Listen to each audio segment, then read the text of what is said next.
बिस्मिल्लाहिर्रहमानिर्रहीम, अस्सलाम वालेकुम। मैं हूं शफ़क़त अली। आज की इस वीडियो में 3 अहम ख़बरों के ऊपर बात करेंगे।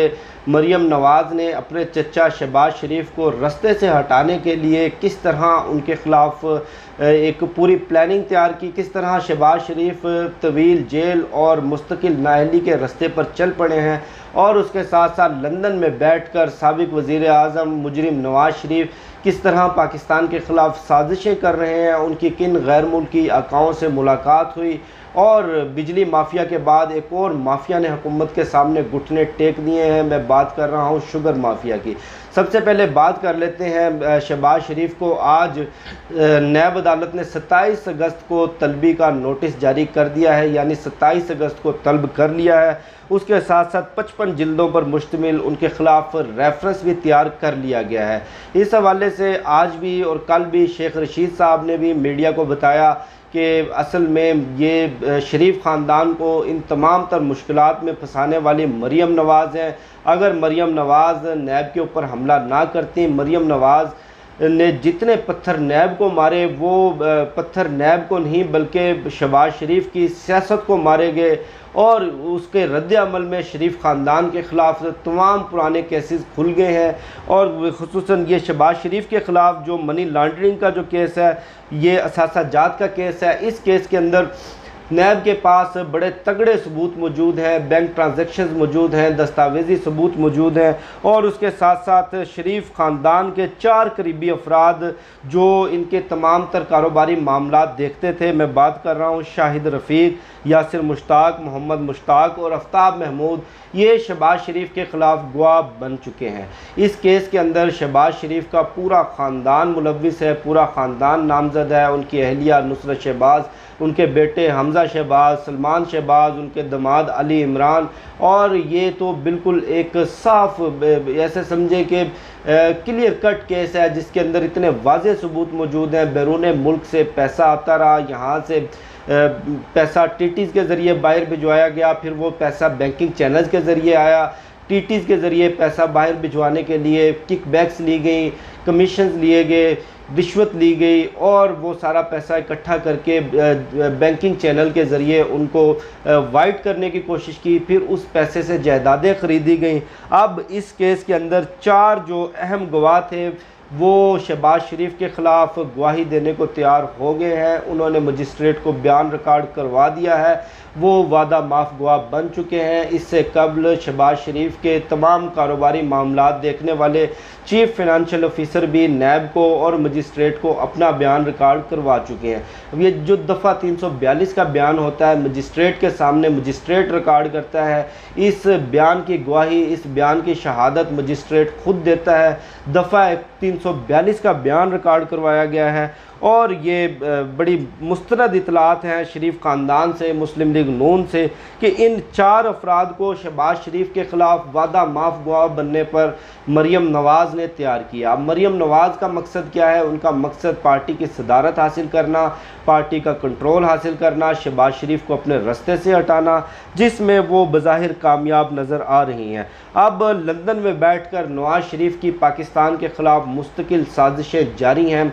इस हफ़्ते उनकी कुछ गैर मुल्की नुमाइंदों से, जिनमें गैर मुल्की सफ़ीर भी शामिल थे, उनसे मुलाकात हुई। उस मुलाकात के बाद नवाज़ शरीफ ने, जो कि अब मुजरिम बन चुके हैं, अदालती मफरूर बन चुके हैं, उन्होंने पहले मौलाना फजलुर रहमान को फ़ोन किया, मौलाना फजलुर रहमान से अपने कुछ खुफिया प्लान्स शेयर किया, लेकिन मौलाना फजलुर रहमान मज़ीद नवाज़ शरीफ के ऊपर एतबार करने को तैयार नहीं, नवाज़ शरीफ के साथ मज़ीद चलने को तैयार नहीं। उसके बाद उन्होंने बिलावल भुट्टो से रब्ता किया। अब बिलावल के अब्बू से रब्ता नहीं किया, जो उनके हम उम्र हैं, जो उनके साथ माजी में चलते रहे हैं, जिनके साथ इनके बेहतरीन ताल्लुकात रहे हैं, बड़ा उनको वो लग्जरी गाड़ियाँ सरकारी ख़जाने से लेकर देते रहे। रब्ता किया भी तो किससे? बिलावल भुट्टो से। लेकिन बिलावल भुट्टो एक बड़े काइयाँ और एक बड़े चलाक सियासतदान का रूप धार चुके हैं। वो किसी ऐसे रास्ते पर नहीं चलना चाहते जो मुल्क की सलामती के ख़िलाफ़ जाए, पाकिस्तान की सालमियत के ख़िलाफ़ जाए। उन्होंने भी नवाज़ शरीफ के प्लान से अदम इत्तफ़ाक़ करते हुए इनकार कर दिया।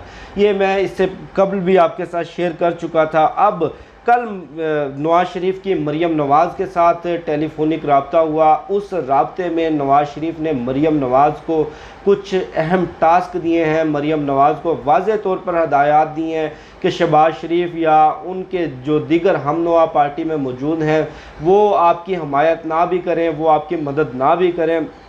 आपने अपने हलके के जो हल्का असर के जो लीडरान हैं, जिनमें एहसन इकबाल, शाहिद खान अब्बासी, राना सनाउल्लाह वगैरह, तलाल चौधरी, दानियाल अजीज़, जो मरियम नवाज़ ग्रुप के सरगर्म लोग हैं, उनके साथ मिलकर आपने हर मुमकिन तरीके से मौलाना फजलुर रहमान की मदद करनी है। मदद किस मामले पे करनी है, ये बड़ी एक दिलचस्प कहानी है। मामला कुछ यूँ है कि इस साल सितंबर या अक्टूबर में, अभी डेट्स फाइनल नहीं हुई, चीनी सदर पाकिस्तान के दौरे पर आ रहे हैं। उस दौरे में वो पाकिस्तान के साथ $100 अरब के मुआहदों पर दस्तखत करेंगे। पार्लियामेंट के जॉइंट सेशन से वो खिताब करेंगे और उसके साथ साथ ML1 और एक और बड़ा मनसूबा, उसका इफ्तिताह अपने हाथों से करेंगे। अब प्लानिंग ये है कि चूँकि माजी में इमरान खान साहब भी चीनी सदर के दौरे के मौके पर धरना लेकर इस्लामाबाद आए हुए थे, उन्होंने धरना दिया हुआ था, जिसकी वजह से चीनी सदर का दौरा मौखर हुआ। नवाज़ शरीफ माजी का सबक याद दिलाना चाहते हैं, इस हुकूमत पर दबाव डालना चाहते हैं। चीनी सदर के दौरे के मौके पर मरियम नवाज़ इस्लामाबाद में एक धरना लेकर आएंगे। इस्लामाबाद के डी चौक पर धरना देने का प्लान है, जिसके लिए अफरादी क़ुव्वत मौलाना फजलुर रहमान फराहम करेंगे। ये तमाम तर प्लानिंग लंदन में बैठकर नवाज़ शरीफ ने तैयार की। इसका मकसद सिर्फ़ और सिर्फ अपने ख़ानदान के लोगों को बचाना, उनकी करप्शन को बचाना और मरियम नवाज़ को पाकिस्तान से फ़रार करवाना है। अब जबकि मरियम नवाज़ के ख़िलाफ़ नैब में तमाम तर केसेस खुल चुके हैं, मरियम नवाज़ का पाकिस्तान से भागना, मरियम नवाज़ का एहतसाब से भागना मुश्किल होता नज़र आ रहा है। उसके बाद फ्रस्ट्रेट होकर दोनों बाप बेटी ने यह कदम उठाया है। आप ये देखें, नवाज़ शरीफ के किरदार का आप इस बात से अंदाज़ा लगा लें कि एक जगह पूरे आलम इस्लाम के अंदर, पूरे दुनिया के अंदर इसराइल का मामला चल रहा था। मुत्तहिदा अरब अमारात ने इसराइल को तस्लीम किया, उसके बाद इसराइल ने गज़ा के ऊपर, हमारे मुसलमान भाइयों के ऊपर बमबारी शुरू की हुई थी। उस दौरान नवाज़ शरीफ की लंदन में चहलकदमी करते हुए अपने बेटे के साथ एक तस्वीर सामने आई, जिसमें वो छतरी पकड़े हुए हैं और आप उस छतरी का डिज़ाइन देखें, उस छतरी का रंग देखें, इसराइली झंडा। यानी कि क्या पैगाम देने की कोशिश कर रहे हैं नवाज़ शरीफ, किसको पैगाम देने की कोशिश कर रहे हैं।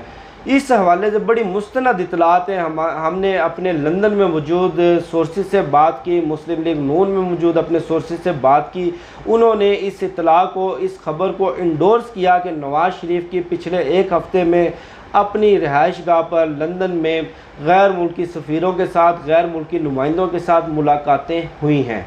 उन मुलाकातों के बाद ये तमाम तर सियासी एक्टिविटीज़ नज़र आई हैं और कल नवाज़ शरीफ ने मरियम नवाज़ से रब्ता किया है। आप मुस्लिम लीग नून का लबो लहजा देखें, मुस्लिम लीग नून की टून देखें। कल जिस तरह से सदर पाकिस्तान के मुश्तरका जो पार्लियामेंट के इजलास से वो खिताब कर रहे थे, जिस तरह से उनका खिताब नाकाम बनाने की कोशिश की गई, जिस तरह से शोर शराबा उन्होंने किया, जिस तरह से एक बदतमीज़ी का माहौल बनाया, वहाँ से सदर पाकिस्तान पूरी दुनिया को कश्मीर के मामले पर, पाकिस्तान की खारजा पॉलिसी के मामले पर, पाकिस्तान की सलामती के मामले पर, मुल्की मसाइल से मुतल्लिक़ पैगाम दे रहे थे। वहाँ पर अपोजिशन पार्लियामेंट के बाहर अपने चंद नाम निहाद इन टोलों के साथ प्रेस कॉन्फ्रेंस करने में मसरूफ़ थी। ये किसको पैगाम देना चाह रहे थे? आप इससे इनकी पूरी टोन, इनका पूरा लबो लहजा और इनकी पूरी प्लानिंग समझ सकते हैं। अब बात कर लेते हैं कि बिजली माफिया के बाद एक और माफिया ने हुकूमत के सामने घुटने टेक दिए हैं। मैं बात कर रहा हूँ शुगर माफिया की। शुगर मिल्स एसोसिएशन ने और चंद बड़ी शुगर मिल्स ने, जिनमें तकरीबन 17 शुगर मिल्स शामिल हैं, हुकूमत को ये ऑफ़र दी है कि आप हमारे ख़िलाफ़ नैब इंक्वायरी और जो 254 अरब रुपए की सब्सिडी और करप्शन का मामला था वो केसेस बंद कर दें। हम हुकूमत को 67 रुपये फ़ी किलो चीनी मुहैया करने को तैयार है। इस खबर की तस्दीक आज शेख रशीद साहब ने भी की। एक हफ़्ते के अंदर अंदर इंशाअल्लाह बड़े शहरों से शुरू होकर पूरे पाकिस्तान में चीनी सस्ते दामों दस्तयाब होगी।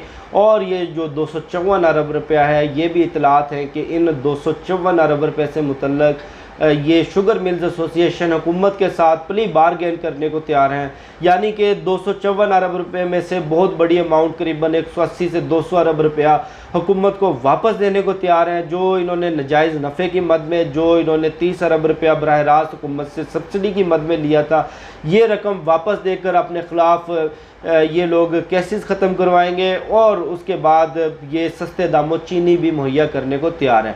अभी तक इस हवाले से हुकूमत ने कोई फ़ैसला नहीं किया कि आया सस्ते चीनी और इन 254 अरब रुपये के बदले में इनके ख़िलाफ़ केसेस ख़त्म करने चाहिए या नहीं। इस हवाले से आइंदा एक हफ़्ते के अंदर अहम फ़ैसले हो जाएंगे। मुझे शफ़क़त अली को दीजिए इजाज़त। इंशाल्लाह आपसे नेक्स्ट वीडियो में मुलाकात होगी। पाकिस्तान जिंदाबाद।